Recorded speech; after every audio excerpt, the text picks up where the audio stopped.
بسم اللہ الرحمن الرحیم۔ السلام علیکم۔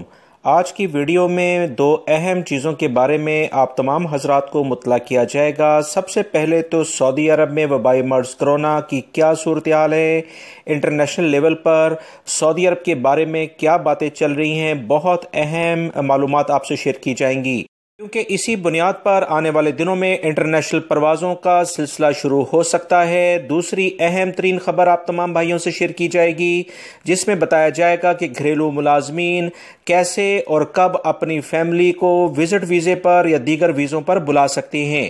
ویڈیو مکمل دیکھیے گا تاکہ دونوں اہم پوائنٹس کے بارے میں آپ کو معلومات مل سکیں۔ سب سے پہلے ہم بات کرتے ہیں وہ تمام افراد جو کہ سعودی عرب میں رہتے ہیں۔ آپ لوگوں کے لیے خوشی کی بات ہے کہ سعودی عرب دنیا میں چھٹا یعنی 6 ایک ایسا ملک ہے جہاں پر وبائی مرض کرونا کے بہترین سہولیات موجود ہیں۔ اگر خدا نخواستہ کوئی شخص وبائی مرض کرونا میں مبتلا بھی ہو جاتا ہے تو جس طرح سے اس کو ٹریٹ کیا جاتا ہے، اسے سہولیات دی جاتی ہیں۔ دنیا کے بہترین ممالک میں سعودی عرب شامل ہے، جو کہ یہاں کی حکومت کی اپنی عوام، جس میں سعودی شہری اور غیر ملکی افراد بھی شامل ہیں، ان کے لیے اعلیٰ معیار کا معیار زندگی دینا ہے۔ اس پر ہم سعودی عرب کے اور اللہ رب العزت کے بہت زیادہ شکر گزار بھی ہیں۔ مزید آپ کو میں بتاتا چلوں کہ سعودی حکومت نے بتایا کہ وبائی مرض کرونا کی ویکسین جیسے ہی آئے گی، فری میں تمام افراد کو یہ تقسیم کی جائے گی، یعنی مریضوں میں جسے اسے ٹریٹمنٹ کی ضرورت ہوگی اسے یہ فراہم کی جائے گی، جس کی اطلاعات آلریڈی میں آپ سے شیئر کر چکا ہوں۔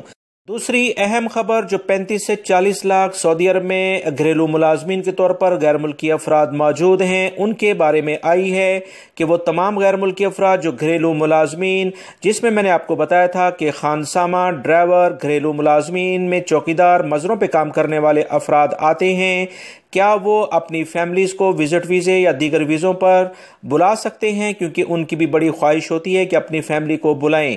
یاد رکھیں سعودی عرب میں 2 کیٹیگریز کے ویزے جاری ہوتے ہیں، ایک انفرادی اور دوسرے کمپنی کے لحاظ سے۔ انفرادی ویزوں میں یہ تمام گھریلو ملازمین آتے ہیں، اور کمپنی کے ویزوں کے لحاظ سے وہ افراد پیشہ ورانہ، ماہرین اور ٹیکنیکل لوگ آتے ہیں جن کے پاس ڈگری یا دیگر ڈاکومنٹس ہوتے ہیں۔ سعودی مکتبہ عمل کے تازہ ترین بیان کے مطابق گھریلو ملازمین، جس کی تفصیلات میں نے آپ کو بتائی ہیں، ڈرائیور، خانسامہ، چوکیدار، مزروں پہ کام کرنے والے افراد، یہ لوگ اپنی فیملی کو وزٹ ویزے پر نہیں بلا سکتے ہیں، اور نہ ہی گھریلو ملازمین کے اقامے کسی اور جو پروفیشنز ہیں ان میں تبدیل ہو سکتے ہیں۔ یہ واضح قوانین مکتبہ عمل نے جاری کیے ہیں، تفصیلات آپ سے شیئر کر دی ہیں۔ ویڈیو لائک کر کے شیئر آگے لازمی کیجیے گا۔ السلام علیکم۔